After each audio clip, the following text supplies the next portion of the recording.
Hello mga adik, magandang araw sa inyong lahat.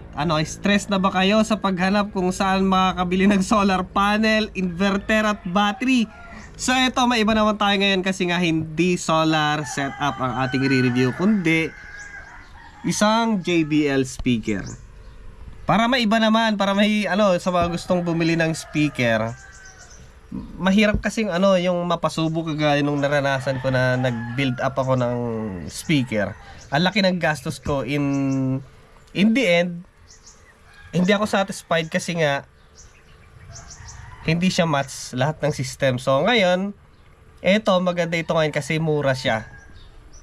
Yan, mura ngayon ang JBL speaker kasi nga hindi siya kailangan ng tao. Hindi siya kailangan. So ito, ang i-review natin ngayon ay JBL Party Box Club 120.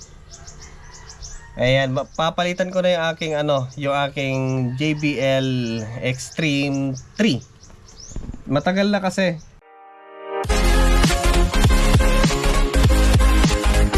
So, bibitinan ko lang kayo sandali. Eto kasi guys, wala naman akong balak bumili ng ganito. Napagkatuwa lang sa kilala ko kasi nagpapabili siya ng speaker. At ang gusto niyang bilhin ay yung worth of 30,000 na si JBL Boombox 4, yung bago ngayon. So, kasi wala siyang binigay na budget. So, medyo nagdududa akong kunin kasi baka mamaya binibiro lang niya ako. So, sabi ko na lang sa isip-isip ko, since na mayroon na akong speaker na pang outdoor, yung portable na si Extreme 3, eto na lang. Etong Party Club 120 na lang. Para kung sakaling hindi niya kukunin, kasi nga walang binigay na budget, kung sakaling di kukunin, di akin na. Okay lang kasi nga gusto ko naman talagang ganitong speaker. Iyon. So, nung pinuntahan niya ako, hinahanap niya yung speaker, akala ko si nagbibiro. So ito yung pinakita ko, ayaw niya. So ang bili ko dito guys ay nasa 17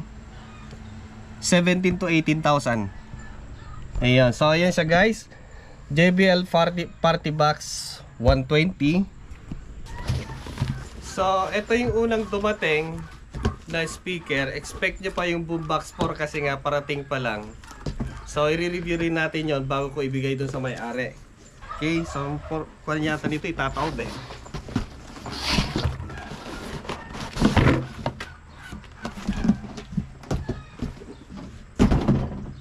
So, meron pa siyang kasamang kontrabando. Silica gel. So ito yung speaker, ito yung mga accessories niya. Ayan So para sa mga gustong bumili, authentic siya guys. Legit naman, nandiyan sa description box. Puntahan nyo na lang kung gusto nyo bumili. Tamang-tama sa Sabado Gloria at Linggo. Pang music. Mga wires niya pang AC. And maliit yung manual niya ngayon maliit So yun lang. Wala nang iba.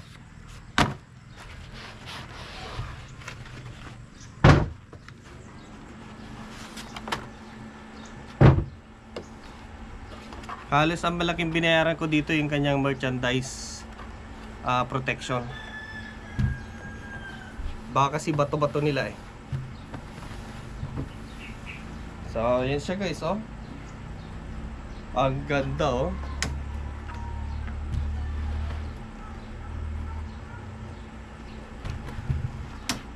So, ito yung kanya accessories guys. Pero maganda dito, meron siyang cloth na meron siyang tatak na JBL Kung sakaling itatago nyo kahit paano, meron siyang protection para hindi pasupin ng daga yung likod niya kasi may butas sa likod. So ito yung kanyang mga wire.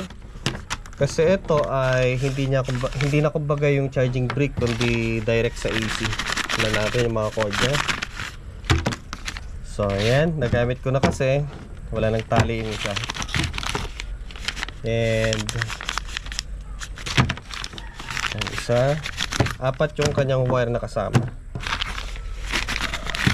Okay. So hindi ko alam kung ito ay European plug. So ayan, tapos merong tabingi na dalawa.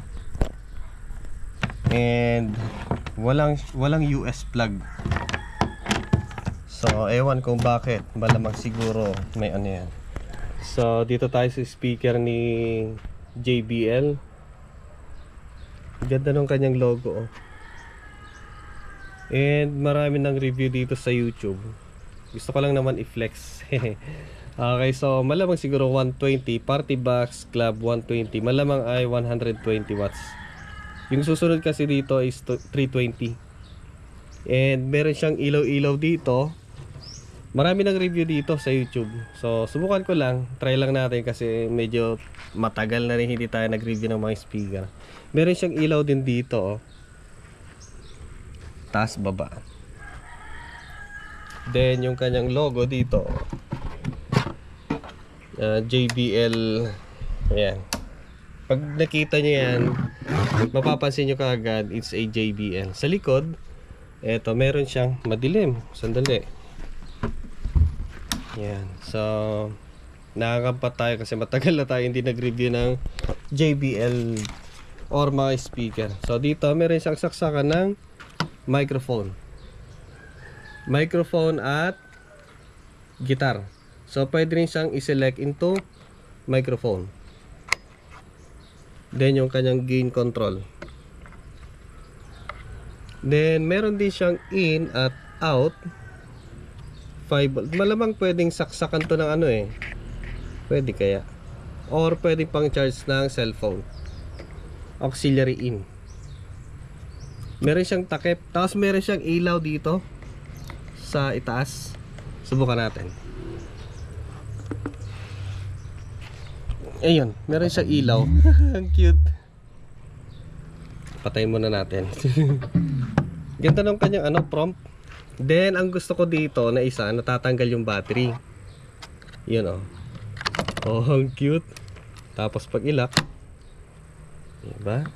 Ito yung battery niya. Maliit lang, pero ang tagal niyang gamitin. Nasubukan ko na to, talagang napakatagal din niyang gamitin yan. Okay, tapos meron siyang butas. So maganda, meron siyang damit, yun. Para sakaling hindi mo ginagamit, hindi pasukin ng daga, ipis at kung ano-ano butiki. Then ito yung kanyang AC input. Kung i-charge siya or gamitin mo, pwede kasi siyang gamitin kung kahit walang battery. So tutugtog lang siya kahit walang battery, kahit tanggalin mo to or nasira. Yan maganda dito. So kapag isaksak mo to sa 220 or AC habang tumutugtog, lalakas yung kanyang tunog. Ayan, kapag battery lang medyo mababawasan yata ng 20% yata. Pero kapag nakasaksak sa AC, lalakas ng 20%. And ang maganda dito kasi, nagustuhan ko, kahit covered siya ng mga plastic na parang parang yung scooter, di ba meron siya mga flarings, hindi siya umaalog, hindi lumalangit-ngit kapag tumutugtog. Walang nagra-rattle. Galing nga ng JBL eh. Dito, ganun din, meron siyang logo dito na syempre si JBL. Pag meron na yan, alam mong JBL kagad. Then may mga additional mga ilaw-ilaw dito, maliban dito at dito sa taas at baba. 5 inches ata yung niya, speaker niya, yung woofer. Tapos meron siyang tweeter dito ng dalawa. So dito sa kanyang taas naman ay meron siyang power button niya. Tapos JBL logo. Ito yung kanyang ilaw-ilaw. Then kung papalitan mo yung kanyang color. And napaka neat ng pagkagawa kasi nga yan rubberized siya. Ayun napaka premium yung pagkagawa. Tapos dito rubber din lang. Smooth. Power button, battery level indicator kapag nagcha-charge siya, makikita mo dyan. Tapos pag pumindot ka dito, makikita mo kung anong level na yung battery. Bluetooth connection, Auracast, Bass Boost. So merong normal, Bass Boost 1 and Bass Boost 2. Tapos yung play button and volume control. Tapos dito mga parang basta yan, pwede mo palit-palitan gamit yung app. Then dito yung kanyang handle na clicky. And ang maganda kahit tumutugtog siya, hindi nagke-create ng noise. Tapos rubberize dito sa ilalim para hindi madulas. And another party box, Club 120. Matte finish siya. Matte finish. So kapag i-power on, pindutin lang natin ito. Syempre ganun lang.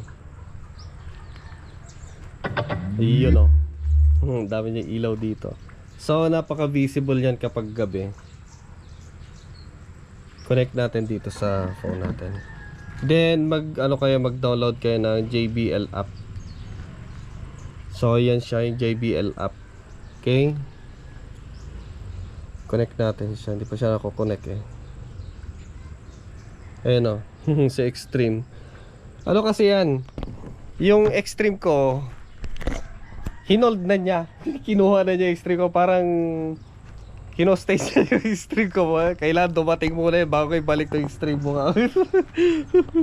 So nag-order na ako ng Boombox 4 para mabawi ko yung Extreme ko. So i-connect natin. Nakakatawa nga eh. Ayun, so connected na siya. So dito pwede mong automatic siya na magko-connect. So dito pwede mong palit-palitan yung kulay niya. Yan o. Pwede mo active yung mga ilaw-ilaw sa gilid, taas at baba. And pwede mo ring tanggalin. Nawala na siya. So yun lang tip ko, yan. Okay. So pwede mo pang palit-palitan yung kulay kasi RGB yan eh. Yan, RGB din dun sa taas. Okay, so yung effect dito yan, dito. So pwede mong yawn. Parang ganun siya. Hindi naman ako fan ng ganyan. Tapos yung kanya play button, then volume, doon lang tayo. Okay, so marami siyang preset dito, custom. Pag ganyan kasi pwede mo i-edit parang ganyan Reset natin. Then doon tayo sa ito yung gusto ko, yung movie. Ang ganda ng bass nito. Or gusto niya naman JBL signature, pwede naman. Pero ito yung pinaka-trip ko dyan, movie. Then doon ako sa deep, diba? Hindi ko na sinasagad yung kanyang bass boost. Hanggang pangalawa wala ako. Pangatlo yata yan eh. Yan, bass boost off. Sa mode 1 lang. Okay na yan. Maganda yan. Hindi masyado malakas yung bass. Then pwede mo pang i-pair sa isa pang ganito. Okay, so wala pa naman tayong ganun eh. May binebentang isa nung tinanong ko kung ibebenta umurong. 120 din lang yon. So sayang. Then pwede rin siya i-connect sa mga previous model nila. Ayan. So pwede natin i-connect kay JBL. Subukan natin next time. Okay, so dito subukan natin. Dito pwede mo rin control it or patayin. Yun o. Then pwede mo bago-baguhin yung kulay o. Okay, yun.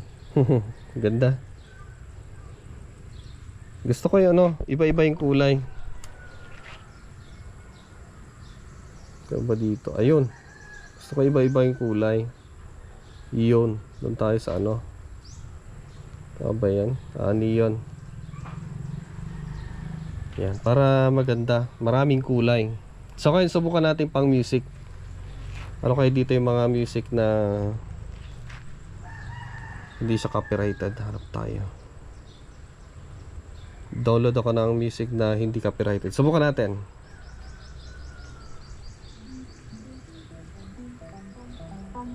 Pasensya na guys kasi hindi tayo pwede mag-play ng kahit anong NCS music kasi minsan nagpapalit sila ng license from Creative Commons to licensed music. So pag nagpalit na sila ng setting, lahat ng gumamit ng music nila makaka-copyright. So ito kasi ay galing sa YouTube Studio talaga. Okay? Kahit nyo gumamit ka ng ganito mga music, may mga scam pa rin na nagke-claim ng kanilang mga music. Kaya ingat-ingat tayo.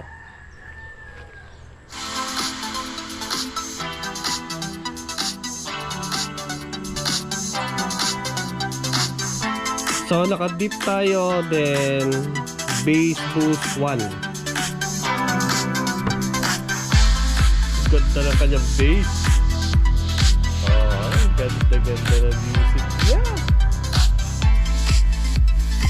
Nadala na kasi ako sa sa DIY. Sa DIY, kaya mas maganda na lang kung may bili kayo, bili na lang kayo na pre-made.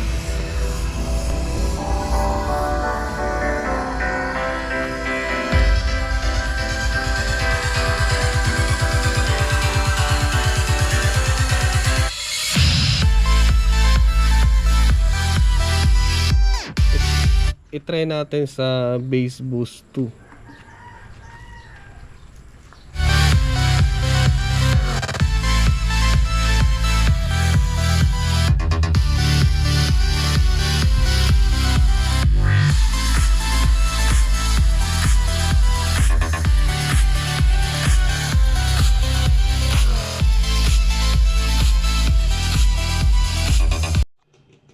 I-try naman natin mga bossing na saksakan ng tawag dito power station. Isaksak natin. Kasi nga lalakas pa konti yung kanyang tunog and mas aggressive pa yung kanyang bass. Okay? Tsaka pala sa mga hindi pa nakabili ng mga power station, bili na kayo kasi nga wala kayong gagamitin kung sakaling mag out of town kayo na mag music. So nasa description din tong EcoFlow natin, River 3. Ito matagal na niyang gamitin yan guys. Matagal na niyang gamitin. So i-play natin habang isasaksak natin para makita ninyo yung pagbabago niya.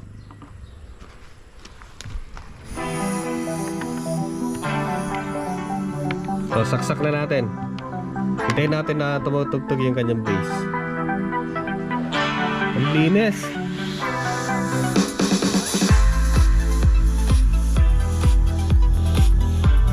Ayun, lumakas na. Mas lumalim na yung kanyang tunog.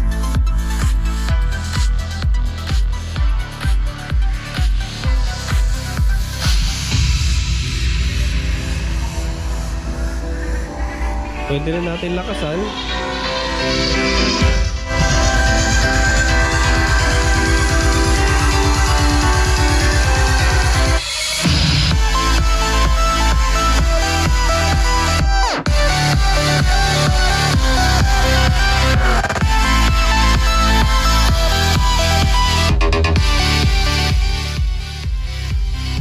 Yun ang gusto ko kasi na kahit lakasan mo yung mga speaker na ganito, hindi nagbabago, hindi nasisira yung kanyang bass. Matic siya na mag-a-adjust, hindi magkakaroon ng distortion. Pero pag DIY yan, di ba minsan nagpapatugtog tayo ng galing sa mga music dito sa YouTube. Minsan may malakas yung bass, may mahina. So pag ganun yung nangyari, tatakbo ka kagad sa mixer. Ganun nangyari yung speaker ko na DIY. So kapag ganun na, lagapakan na siya, garalgal na yung speaker, sunog na. Wala ka masyadong idea about sa niya, mga software, pero ito na-update ko na. Yung mga ibang mga niya, detail niya, hindi ko alam. Hanggang doon lang tayo sa review kasi nga bago pa lang siya Ganda ng tunog. Linis.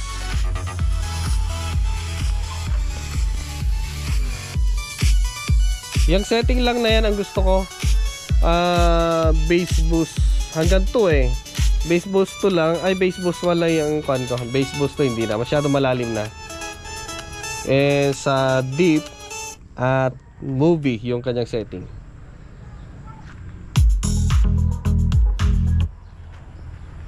Maraming salamat. See you next time. Bye-bye.